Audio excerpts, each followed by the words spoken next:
तो अभी तक हमने देखा था कि वो ओल्ड मैन लिन के ऊपर नज़र रख रहा था, जहाँ पर एक लड़की ने उससे पूछा था कि क्या तुम उसकी हेल्प करना चाहते हो। अब अगले सीन में हम देखते हैं कि लिन फिर से अपने शॉप पर आ गया था, जहाँ पर कि वो वुड कार्विंग बनाने में लग जाता है। मगर तभी हम देखते हैं कि उसे यहाँ पर अपने फादर की सोल फील होने लगती है, जो कि वुड कार्विंग बनाने में इसकी हेल्प कर रही थी। मगर तभी कुछ देर के बाद हम देखते हैं कि वह सोल यहाँ से गायब हो जाती है। इसीलिए हम देखते हैं कि लिन इस बात से काफी उदास हो गया था और उसे अपने फादर और मदर के मौत के बारे में याद आने लगती है। इसी वजह से हम देखते हैं कि लिन उनको याद करके काफी उदास हो गया था, क्योंकि वो उस समय अपने फादर और मदर को बचाने के लिए कुछ भी नहीं कर सका। फिर हमें पता चलता है कि वो इस समय असल में अपने फादर की वुड कार्विंग बना रहा है। इसीलिए हम देखते हैं कि वो फिर से इस पर ध्यान देने लगता है, जहाँ पर कि वो मोमबत्ती जलाकर फिर से ऐसा बनाने लगता है। लेकिन तभी हम देखते हैं कि वो अपनी मदर की भी वुड कार्विंग बनाने लगा था, इसलिए उसे अपने मदर के बारे में भी याद आने लगता है। और हम देखते हैं कि वो इस बात से काफी उदास हो गया था। मगर वहीं हम देखते हैं कि इसके पास की किलिंग ऑरा अभी धीरे धीरे यहाँ पर इकट्ठा हो रही थी। इसके बाद हम देखते हैं कि लिन ने अपने मदर और फादर की वुड कार्विंग को बना लिया था। फिर वो इसे देखकर कहने लगता है कि मैं आपको बहुत ही मिस कर रहा हूँ और इसीलिए मैं आपसे सच में मिलना चाहता हूँ। तभी इसी बीच हम देखते हैं कि किलिंग ऑरा अभी भी फिर से कंडेंस हो जाती है, जिसे देखकर वो कहता है कि मेरी मदर तो मारी गई थी और इसीलिए ऐसा लगता है कि उसकी पहले वाली किलिंग ऑरा कंडेंस नहीं हो सकती, क्योंकि इस समय मैं अच्छे मूड में नहीं हूँ। अब इसी तरह से हम देखते हैं कि लिन ड्रैगन की वुड कार्विंग को बनाने में लग गया था, जहाँ पर हम देखते हैं कि इसमें से कोई पावर भी जनरेट हो रही थी। लेकिन तभी हम देखते हैं कि वहाँ पर एक छोटा लड़का आ जाता है, जो कि इसे देखकर ही काफी एक्साइटेड हो गया था। अब इसीलिए वो लिन से पूछने लगता है कि क्या ये आपका है, क्योंकि ये तो सच में बहुत ही अमेजिंग है। लेकिन तभी लिन उससे पूछता है कि तुम यहाँ पर क्यों आए हो।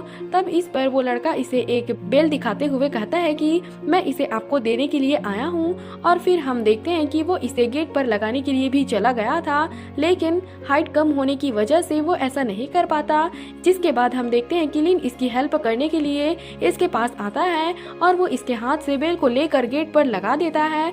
तब इसे देखकर वो लड़का कहता है कि अब यहाँ पर जो कोई भी आएगा आपको उसके बारे में पता चल जाएगा।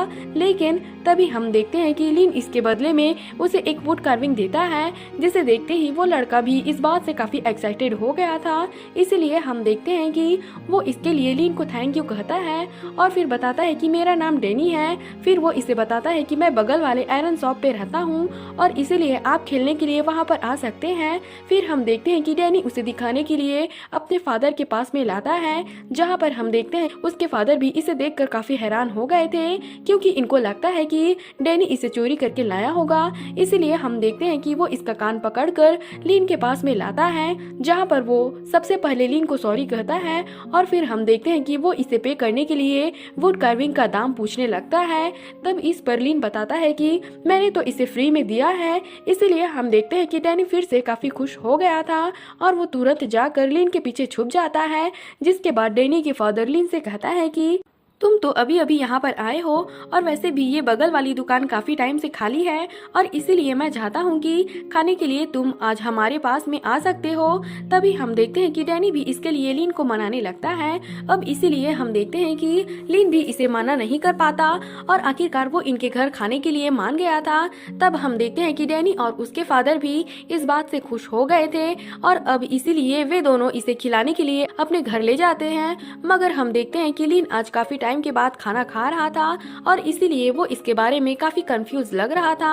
अब इसीलिए हम देखते हैं कि डैनी की मदर थोड़ी सी परेशान होने लगती है और फिर उससे पूछती है कि क्या इसका टेस्ट उतना अच्छा नहीं है। तभी डैनी का फादर कहता है कि हमारे पास में सिंपल भोजन है और इसीलिए तुम इसके लिए हमें माफ कर देना।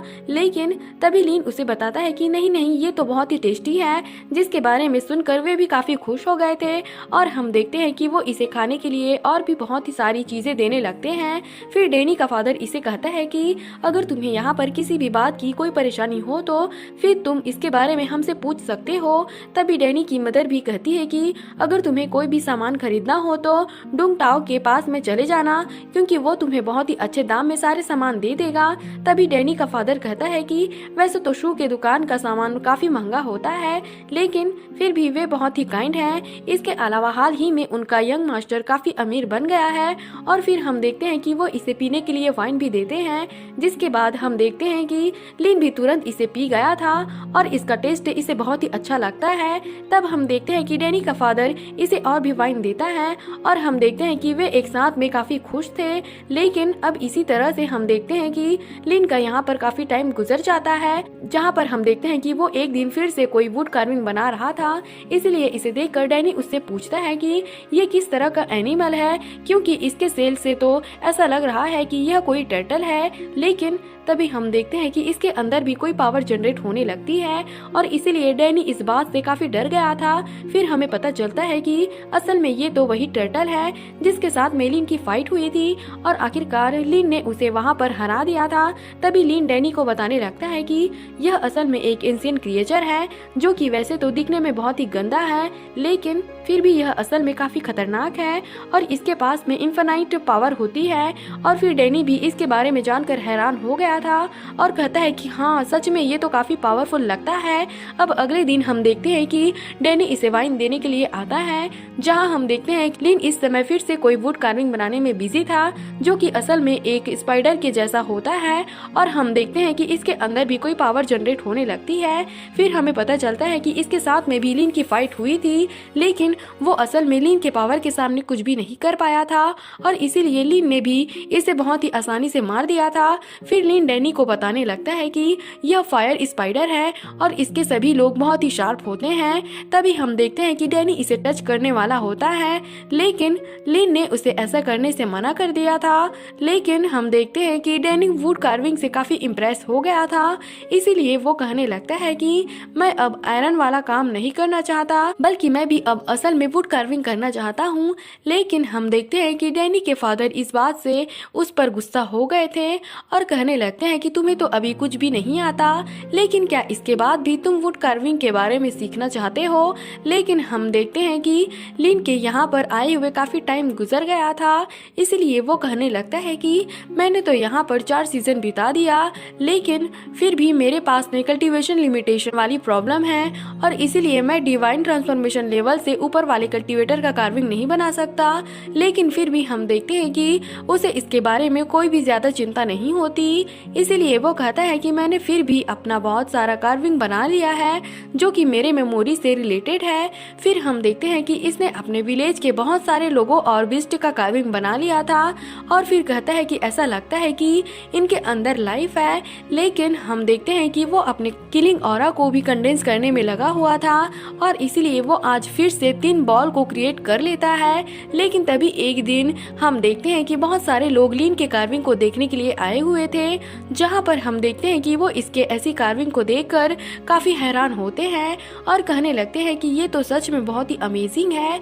मगर वहीं हम देखते हैं कि डैनी इस बात से बिल्कुल भी खुश नहीं होता और कहता है कि वे तो केवल इसे देखने के लिए आए हैं, लेकिन इसमें से कोई भी पे करने के लिए रेडी नहीं है। मगर वहीं हम देखते हैं कि लिन को इस बात से कोई मतलब नहीं होता, जबकि वहीं डैनी इसके बारे में काफी सोचने लगता है। तभी हम देखते हैं कि सू साहब यहाँ से गुजर रहा था, जिसे देखकर सभी कहने लगते हैं कि ये तो आज अपने रिलेटिव को विजिट करने के लिए जा रहा है। तभी हम देखते हैं कि डैनी सू साहब का हाथ पकड़कर यहाँ पर लाता है और वो इसे यहाँ के सारे वुड कार्विंग को दिखाने लगा था और फिर वो उससे पूछता है कि क्या आप इसमें से कुछ खरीदना चाहेंगे। फिर वो लिन से कहता है कि आप इसके लिए बहुत सारा कीमत मत मांगना। वहीं हम देखते हैं कि सू साहब यहाँ के वुड कार्विंग को देखने लगा था, जहाँ पर हम देखते हैं कि इसकी नजर ड्रैगन वाले वुड कार्विंग पर जाती है और फिर वो जैसे ही इसे टच करने जाता है, इसकी पावर इसे पीछे फेंक देती है। जो सीन दिखाते हुए यह एपिसोड यहीं पर खत्म हो जाता है। तो अगर आपको एक्सप्लेनेशन अच्छी लगी हो तो कमेंट करके जरूर बताना और अगर आप अगला एपिसोड भी देखना चाहते हो तो हमारे चैनल को सब्सक्राइब और लाइक जरूर करना। Thanks for watching.